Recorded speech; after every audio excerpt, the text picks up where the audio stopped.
hoje é o Dia Mundial de Luta contra Hepatites Virais. Para se ter uma ideia, só no Brasil, cerca de 5 milhões de pessoas têm essa doença que ataca o fígado e é perigosa por causa do silêncio. Dá só uma olhada. O fígado é o maior e um dos mais complexos órgãos do corpo humano. Uma das suas principais funções é a de processar as substâncias tóxicas produzidas pelo organismo, além de transformar outras substâncias dos alimentos em proteínas, carboidratos e gorduras necessárias para o funcionamento de outros órgãos. E é ele também que produz metade do nosso colesterol. E claro, com tantas funções assim, é preocupante quando ele não funciona da maneira correta. Nesse sentido, a hepatite é uma das grandes vilãs da saúde do fígado. A doença é uma inflamação que pode acontecer por causa de vários fatores, por vírus ou bactéria, medicamentos, drogas, bebidas alcoólicas e doenças hereditárias e autoimunes. E pode ser classificada nos tipos A, B, C, D e E. A Organização Mundial da Saúde estima que cerca de 500 milhões de pessoas são portadoras da hepatite B e C em todo o planeta e que mais de 210 milhões desconhecem que tem algum tipo da doença. Só no Brasil, 1 em cada 30 pessoas são infectadas. O grande problema é que a hepatite é silenciosa, raramente provoca sintomas e pode evoluir para uma cirrose ou câncer sem que o portador se dê conta do risco que corre. Por isso, procurar um médico e se prevenir nunca é demais. Com toda certeza. E olha, para detectar mais facilmente a hepatite, a partir de agosto, a saúde pública do Brasil vai ter um avanço. É o teste rápido para detectar hepatites B e C. A novidade vai ser lançada primeiro nas capitais e depois vai se estender para outras cidades do país. Dá só uma olhada. O que levava uma semana para ficar pronto vai demorar apenas 30 minutos. O teste rápido para hepatites B e C, usado somente na rede privada de saúde, vai ser adotado a partir de agosto pelo SUS. A primeira remessa de 3.600.000 exames será distribuída apenas aos centros de testagem e aconselhamento das capitais do Brasil. Florianópolis está entre elas. Cada um destes testes vai custar ao Ministério da Saúde algo em torno de R$ 3. O valor não é tão alto assim e os benefícios são compensadores. Para a realização do teste é necessária apenas uma gota de sangue. O paciente que tiver resultado positivo será encaminhado para a rede de saúde para ter o diagnóstico concluído. As hepatites B e C são doenças silenciosas. A contaminação ocorre através do sangue. Pode ser pelo uso compartilhado de seringas, por exemplo, ou objetos cortantes. No Brasil, estima-se que mais de 1,5 milhão de pessoas estão infectadas pelo vírus, mas não sabem. A intenção do Ministério da Saúde é que o teste rápido venha para baixar este índice. Ele vem dentro de um programa, né? Um programa que chama Fique Sabendo, que você também tem para HIV, para hepatite B, para hepatite C, vai servir para todas as doenças infecto-contagiosas. Vão facilitar que as pessoas tenham acesso, porque com acesso você vai trazer pessoas que devem ser tratadas em tempo correto, no momento correto, com tratamento adequado. Olha, e hoje, no Dia Mundial de Combate às Hepatites Virais, a gente ressalta o quanto é importante você ficar antenado e pedir para o seu médico um teste de hepatite. Prevenir é sempre melhor, claro, né, do que remediar. E para falar mais sobre essa doença, eu estou aqui mais uma vez com o Dr. Marcelo Nogara, gastroenterologista. Seja bem-vindo de novo aqui ao nosso programa. Estou aqui também com a Olga Marcondes, que é representante do Grupo Hércules, de apoio aos portadores de hepatite em Santa Catarina. Obrigada também pela presença. Obrigada pelo convite. Doutora, a gente já falou brevemente, acho que foi um ano atrás, né? Isso. Perto dessa data também, sobre hepatite. Mais uma vez, vamos lá. Qual a diferença entre os tipos e quais são os mais perigosos? Tá, então assim, as mais comuns, né? Vamos começar.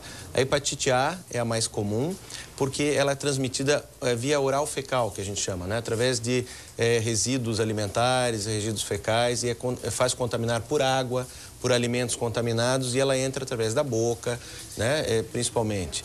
A hepatite B e a hepatite C são as hepatites chamadas de se adquirem de forma parenteral, ou seja, de uma forma injetada na pele, né? Então ela tem que entrar sangue com sangue, contato sangue com sangue. A hepatite B é uma hepatite descoberta mais antiga. Ela é um vírus que tem o RNA, o ácido desoxirribonucleico. Então, ele tem DNA. É um vírus um pouquinho mais evoluído. Já a hepatite C é um vírus um pouquinho mais primitivo, ele só tem RNA, só o ribonucleico. Então, para a hepatite B, você já tem vacinas, né, para a hepatite B, assim como para a hepatite A. A C, como é um vírus mais primitivo, já não existe vacina, né? E também o nosso sistema imunológico, ele consegue detectar melhor o vírus A e descartar ele sozinho, sem precisar de tratamento. Cura-se, trata-se como uma gripe, quase. Mas a hepatite B, não. A hepatite B, ela entra e quase não dá sintoma. E aí entra no nosso corpo. Então, 20% das pessoas que são contaminadas pelo vírus da hepatite B ficam com esse vírus no corpo. Só que não se identifica. Por quê? Porque não tem sintoma. É que nem um ladrão entrar na casa e não soar o alarme. Então, não soa alarme nenhum e o vírus está lá. E ele vai destruindo o seu fígado aos poucos. E quando dá um alarme, já é um pouco tarde. Já tem dano no fígado quase que irreversível. A hepatite C, da mesma forma. Porém, ela é um pouco mais difícil de o corpo liberar esse vírus, porque ele engana mais o corpo. Então, 80% dos que se contaminam ficam com o vírus. Contrário da B.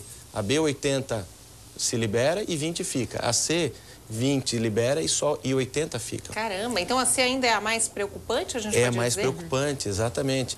E essa aqui se está tendo uma campanha maior atualmente, porque ela dá ainda menos sintomas que a hepatite B, é super agressiva, ela pode começar de uma forma totalmente inaparente, levar a uma insuficiência do fígado ou a um câncer de fígado. Caramba. E muitas pessoas só descobrem quando vão fazer um exame de rotina que passa o ultrassom e vê que tem um nódulo no fígado.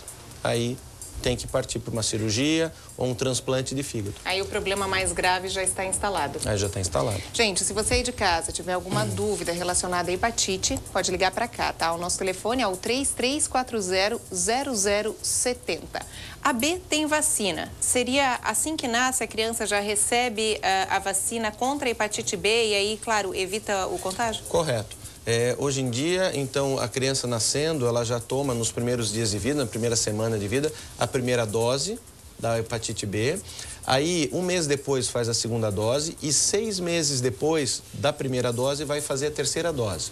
Então, são 3 doses, no intervalo 0, 1 e 6 meses. Após isso, seria interessante, na adolescência, que é mais fácil coletar sangue, ver se desenvolveu o anticorpo contra o vírus da hepatite B. Pode não desenvolver? Pode não desenvolver. Então, a vacina, ela é muito eficaz, mas ela não é 100% eficaz. Então, tem que se verificar se após as 3 doses, ele desenvolveu o anticorpo. Se desenvolveu, ótimo.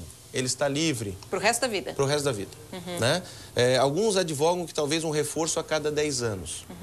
Mas, a princípio, o teu sistema imune vai reconhecer se o vírus B entrar em contato com o teu organismo e vai desenvolver uma cura. E se não desenvolver, vai tomar novamente a vacina para tentar novamente? Existe a 4ª dose, exatamente. Existe a 4ª dose para daí reforçar mais ainda o teu sistema imune. De que forma é o contágio? Bom, a hepatite A a gente já citou, né? Isso. E a hepatite A é a mais simples, grande parte da população já teve, até a gente citou sobre isso, falou sobre isso. Mas que tem vacina também, né? Existe vacina contra A também? Contra A. Quais são os sintomas da A? Da A é um sintoma gripal, icterícia, que pode aparecer, que é um amarelão dos olhos, da pele, né? Uma febre inespecífica, 37,5, 38, e náuseas e vômitos e um pouco de dor perto aqui do fígado. Mas não é nada muito preocupante? Não é muito preocupante. Tá. Só 1% se torna hepatite fulminante, que daí é muito grave. 1%. Os outros 99%, o próprio corpo elimina. Quer dizer, cura-se sozinho. A preocupante mesmo, então, seria a B e a C, que a gente E como é que pega a B? Isso. A B, através de sangue contaminado. Ou transfusão de sangue, ou uso de seringas compartilhadas, né? Alguém mais usou essa seringa, tinha hepatite B, essa hepatite B ficou naquele sangue, naquela gota de sangue, e aí entrou na veia do outro. Em salões de beleza, manicure. Salões de beleza, em instrumentos pérfuro-cortantes. Então, salão de beleza, você vai lá, tira um pedacinho da cutícula de uma pessoa que tinha hepatite B. O famoso bifinho. Bifinho, né? E aí, esse contém um pouco de sangue, uma gota de sangue. O vírus é, né, tamanho mínimo, né? E aí, você depois corta o bifinho de uma outra. E aí entrou o vírus. Aí entrou o vírus... Não tem como saber. E aí, por isso, a necessidade de cada um ter o seu material, né? Em tatuagem, pode se pegar também? Pode se pegar. Se você não tiver um material também... Então, é importante na tatuagem lembrar que a agulha tem que ser descartável e a tinta tem que ser descartável.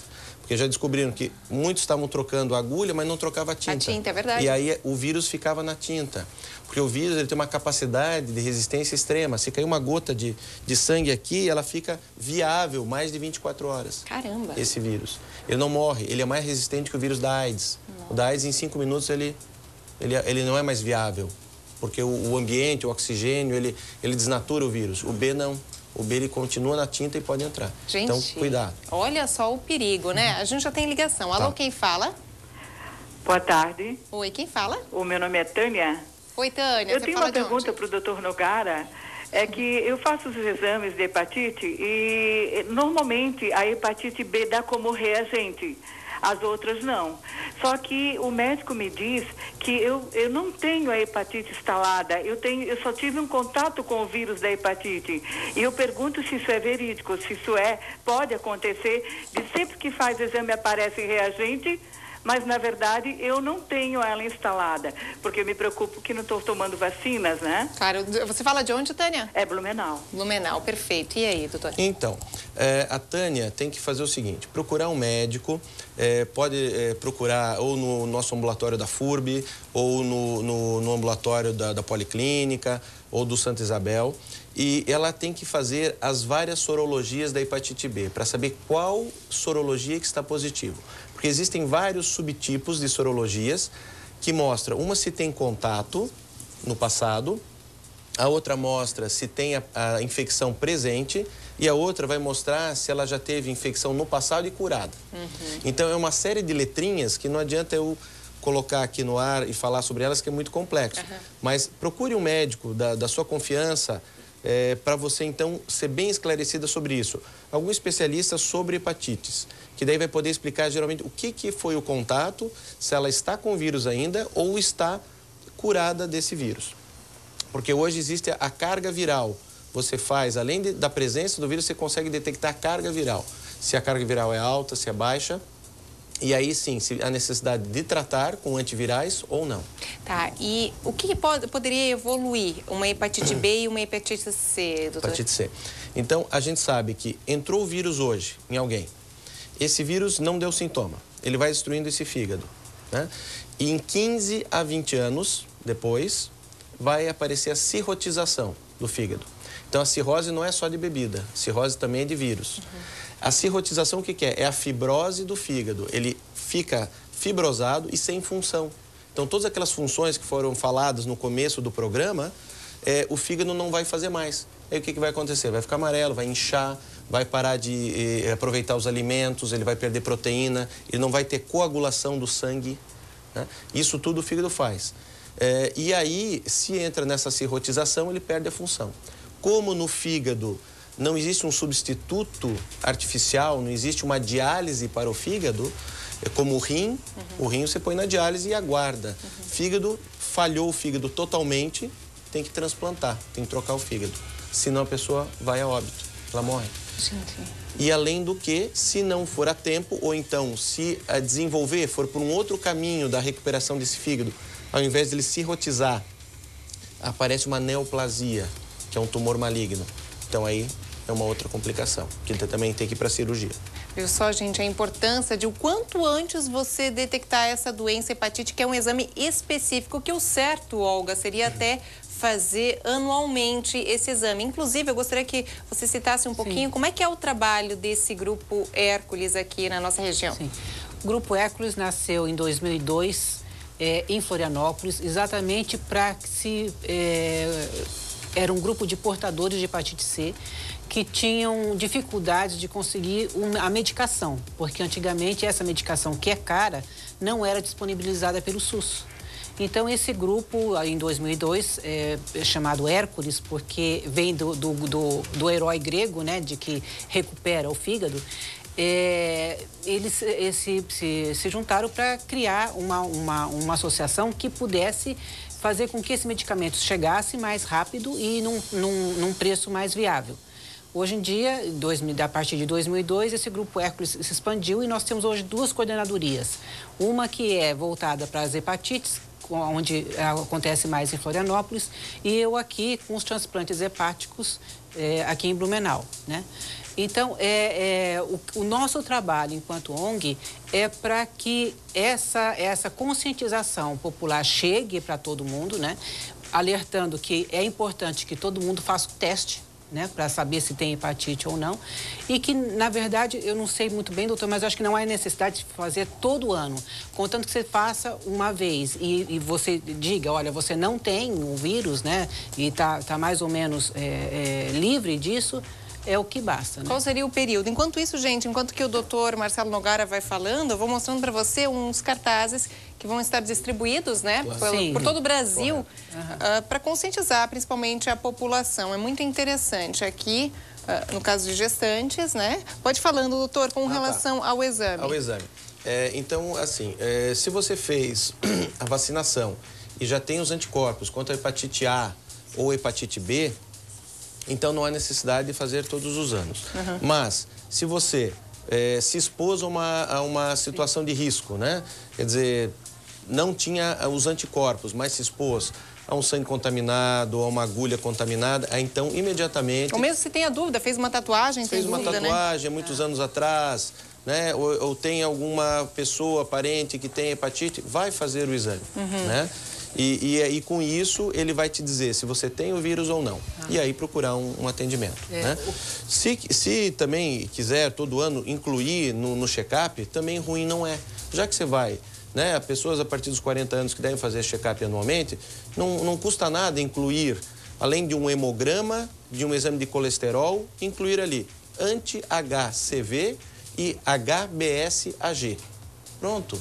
É o mesmo, na mesma furada, não precisa furar a mais, né? Você, com aquele mesmo 10 ml que vem na seringa... mesmo sangue já é possível diagnosticar. Você já diagnostica se tem hepatite B, hepatite C, todo ano, vai fazendo. Porque tem casos que você acha que é de risco e tem casos que você não acha que é de risco, mas mesmo assim teve esse risco, né? Você acha que, vamos dizer, se alguém te enganou, que não, você diz que aquele material foi descontaminado, foi esterilizado e não foi. Então, faça, não custa. Não custa. É a mesma amostra, não precisa furar mais. Perfeito, ótima dica isso. Olga, vai ter uma ação, né, nesse sábado, justamente com relação a isso aqui em Blumenau? Esse esclarecimento. É sábado, né, das 8 às 2 horas, mais ou menos, em frente à Catedral. Nós vamos estar apoiados também pelo pessoal da Vigilância Epidemiológica, né, que irá disponibilizar os testes, né, para que se faça essa medição. E uma coisa importante também, eu tenho presenciado, é que muitas pessoas, a partir dos 30 anos, têm se descoberto portador da hepatite, né? Porque há uns anos atrás, antes de toda esse vetor que é o controle do sangue, não se fazia teste, né, doutor, para saber dessas outras patologias. Então, muitas pessoas da minha idade, ou um pouco mais novas, que tiveram antigamente não se tinha injeção descartável, né? Era tudo, era fervido, se achava que ali bastava. E não, às vezes até numa picadinha que de uma pessoa passa para outra e ali vai. Mesmo a vacinação antigamente, né, que era feita por aquela pistolinha, né? Também isso foi um vetor também. Até vale a pena lembrar que o teste para hepatite C só se fez comercialmente disponível para todos a partir de 1992. Caramba! Então, todas as pessoas que foram operadas, ganharam sangue, usaram seringas contaminadas antes de 1992, todos deveriam fazer o teste para HCV ou vírus B, porque principalmente HCV, porque não tinha. O vírus B já tinha antes como detectar. Então, tanto que a hepatite C era chamada de hepatite não A, não B. Então, se transfundiam sangue, ela aparecia com sintomas de hepatite, algumas, né? E faziam teste para A, não dava negativo. Faziam para B, dava negativo. Então, ficou como não A, não B. Aí Mas a importância, né, da pessoa fazer. 92. E vai 92 ter para cá, fácil. 92 para cá, a importância. Vai ter, então, só pra gente, mais uma vez, frisar, no sábado agora, dia 30, em frente à escadaria da Catedral, isso. Ali, é gratuito? Gratuito. Das 8 às 2 da tarde. 2 da tarde. Perfeito. A não ser que chova torrencialmente, senão estaremos lá. Perfeito, e a gente avisa aqui também. Obrigada, tá? Muito obrigada, doutor Marcelo, mais uma vez também pela participação.